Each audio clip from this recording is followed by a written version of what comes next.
Civil societies, महिला संगठन, trade unions, राजनीतिक पार्टियां एक स्वर में आवाज उठाने के लिए खड़े हुए हैं। फिलिस्तीन की लड़ती जनता के साथ अपनी एकजुटता, यूएनओ के रेजोल्यूशंस लागू करने के लिए और इजराइल जो अमेरिका और ब्रिटेन द्वारा समर्थित आतंकवाद के माध्यम से फिलिस्तीन की निर्दोष जनता के ऊपर लगातार विशेषकर पिछले 1 साल से कहर ढहा रहा है, उसका विरोध करने के लिए आज हम यहाँ जमा हुए हैं। हम आज के कार्यक्रम से मांग करना चाहते हैं, पहली बात भारत सरकार से कि आप इजराइल में भारत की धरती से हथियारों की सप्लाई करना बंद करो। तो ये जिस तरीके से और इजराइल जो हरकतें कर रहा है, इजराइल खुलेआम संयुक्त राष्ट्र संघ के रेजोल्यूशंस को जो है एकदम डिफाई कर रहा है। और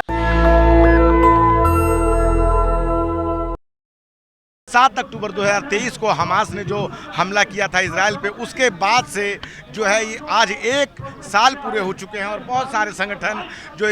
फिलिस्तीन में जो यतीम बच्चे मारे जा रहे हैं, महिलाओं का खून बह रहा है, इस बात को लेके विरोध प्रदर्शन कर रहे हैं कि युद्ध रुकना चाहिए। हमारे साथ बातचीत करने के लिए मौजूद हैं पूनम कौशिक जी, जो कि प्रगतिशील महिला संगठन की जनरल सेक्रेटरी में। मैम, क्या कहना चाहेंगे? आज 1 साल से ज़्यादा का समय 1 साल का समय हो चुका है।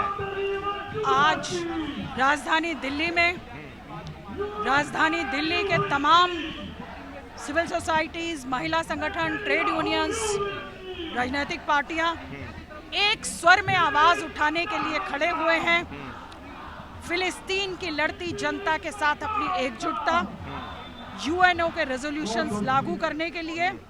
और इजराइल जो अमेरिका और ब्रिटेन द्वारा समर्थित आतंकवाद के माध्यम से फिलिस्तीन की निर्दोष जनता के ऊपर लगातार विशेषकर पिछले 1 साल से कहर ढहा रहा है, उसका विरोध करने के लिए आज हम यहाँ जमा हुए हैं। हम आज के कार्यक्रम से मांग करना चाहते हैं, पहली बात भारत सरकार से कि आप इजराइल में भारत की धरती से हथियारों की सप्लाई करना बंद करो। हम मांग करना चाहते हैं, भारत की धरती से भारत के मजदूरों को इजराइल में काम करने के लिए भेजना बंद किया जाए। हम मांग करते हैं, इजराइल सरकार के साथ भारत सरकार के जितने भी ट्रेड एग्रीमेंट्स है, एजुकेशनल एग्रीमेंट्स है, वो सब बंद होने चाहिए। हम फिलिस्तीन की लड़ती हुई जनता का समर्थन करते हैं। हम मांग करते हैं कि यूएनओ के रेजोल्यूशंस को तुरंत लागू करने के लिए भारत सरकार आगे बढ़कर कदम उठाए। आज फिलिस्तीनियों के साथ अपनी एकता को कायम रखने के लिए आज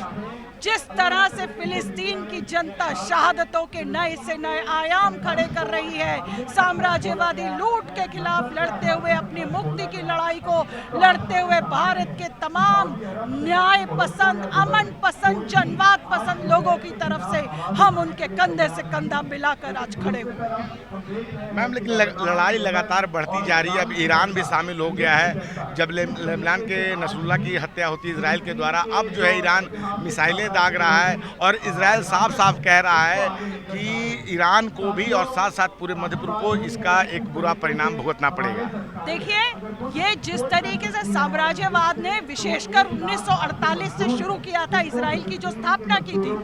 ये दरअसल में एक धरती, एक मतलब फिलिस्तीन को जिस तरह से जाना जाता है, लैंड विदाउट पीपल, बिना लोगों का जमीन, और फिलिस्तीन अपनी जमीन के लिए लड़ रहे हैं। और जो हिजबुल्लाह है या जो भी प्रतिरोध है, ये प्रतिरोध हो रहा है, ये जो है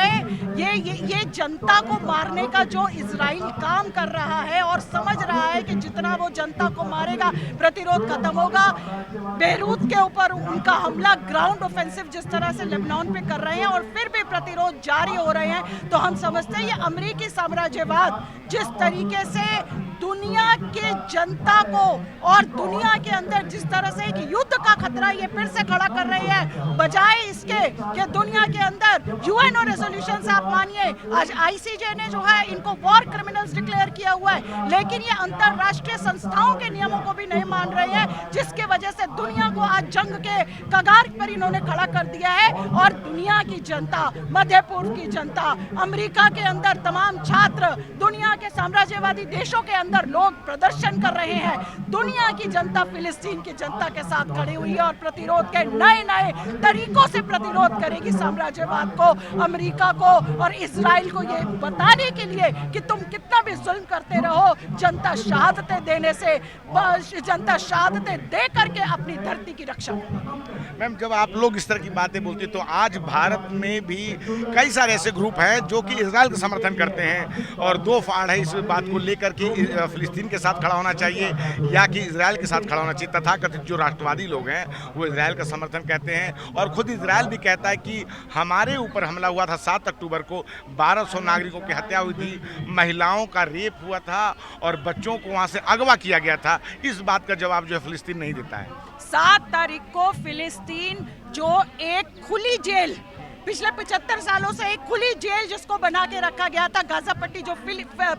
खुली जेल है, और हमें समझना चाहिए गुलामी के खिलाफ जनता तरह तरह से प्रतिरोध करती है और हमास ने जो 7 अक्टूबर को कोशिश की थी वो एक खुली जेल को तोड़ने की कोशिश की थी। और जहां तक सिविलियंस को मारने की बात है, इजराइल पिछले 1 साल से फिलिस्तीन के अंदर जिस तरह से राहत शिविरों के ऊपर हमला कर रहा है, जिस तरह से बच्चों और औरतों को मारा जा रहा है, जिस तरीके से हेल्थ प्रोफेशनल्स मारे जा रहे हैं, जिस तरीके से ऐसे ऐसे सीन्स हैं, एक मतलब घटना है कि किस तरीके से एक गोद में लिए हुए बच्चे को हेल्प की पुकार करते हुए फिलिस्तीनी औरत को मारा गया, वो सिर्फ मेडिकल हेल्प की कोशिश कर रहे थे। और ऐसे तमाम मंजर, तमाम हेल्थ प्रोफेशनल्स, पत्रकारों के ऊपर जिस तरह से हमला किया गया है, तो ये आप किस तरीके से, यानी बात वही है कि अगर आपके लोग मरते हैं तो वो आतंकवाद है, दूसरे तो है ही मरने के लिए। तो ये जिस तरीके से और इजराइल जो हरकतें कर रहा है, इजराइल खुलेआम संयुक्त राष्ट्र संघ के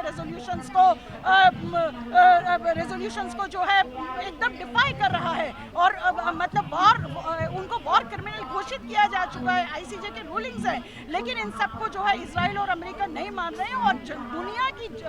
शांति प्रिय जनता, दुनिया की साम्राज्यवाद के विरोध में लड़ती हुई जनता जो है नए से नए आयाम आज फिलिस्तीन। एक लेखक ने कहा है, मुझे उनका नाम भूल गया है, कि बहुत सारा सामान चीन में बनता है लेकिन आज धरती के ऊपर अगर कहीं साहस बन रहा है तो फिलिस्तीन के अंदर वो साहस बन रहा है। आज फिलिस्तीन की जनता जिस तरह की कुर्बानियों से साहस और शहादत के नए से नए आयाम खड़ा कर रही है, वो दुनिया की जनता को प्रेरित कर रहा है और दुनिया के लोग लगातार संघर्षों में उतर रहे हैं इस समय। मैम, एक आखिरी सवाल, भारत सरकार जो है जब से आज़ादी और आज़ादी के पहले से भी जो है फिलिस्तीन के प्रति एक समर्थन की नीति रही है भारत की, लेकिन पिछले 10 सालों में इस नीति में काफ़ी बड़ा बदलाव आया है, क्या कहेंगी आप? जी बिल्कुल, भारत तो क्योंकि अंग्रेजों के विरोध में जिस तरीके से भारत ने अंग्रेजी साम्राज्यवाद का भारतीय जनता ने समर्थन किया था, तो हम तो पारंपरिक रूप से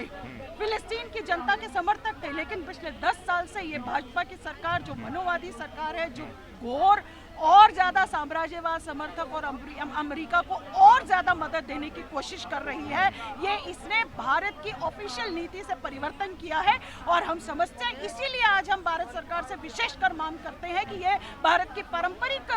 जो पोजीशन थी उसको बदलने की कोशिश ना करें और फिलिस्तीन की लड़ती हुई जनता के साथ समर्थन करें। और भारत जो अपने आप को विश्व गुरु कह रहा है, आज ये विश्व गुरु होने का रोल अदा करते हुए संयुक्त राष्ट्र संघ के अंदर ये बात रखे कि जो है संयुक्त राष्ट्र संघ के रेजोल्यूशंस को माना जाना चाहिए, इसको अमल करवाने में भारत को अपनी भूमिका अदा करनी चाहिए, ना कि इजराइल के साथ खड़े होकर के वहां पर भारत के मजदूरों को भेज करके उनका जीवन खतरे में डालने की और फिलिस्तीन के पारंपरिक समर्थन को खत्म करने की कोशिश भारत सरकार को नहीं करनी चाहिए। धन्यवाद मैम। नेशनल दस्तक की आपसे गुजारिश है कि अगर इसको बचाना चाहते हैं तो नेशनल दस्तक को सब्सक्राइब करने के लिए रेड कलर के सब्सक्राइब बटन को दबाएं, फिर बेल आइकन की घंटी दबाएं। नेशनल दस्तक को बचाने के लिए बहुत ज़रूरी है कि हर खबर को शेयर करें, लाइक करें, कमेंट जरूर करें।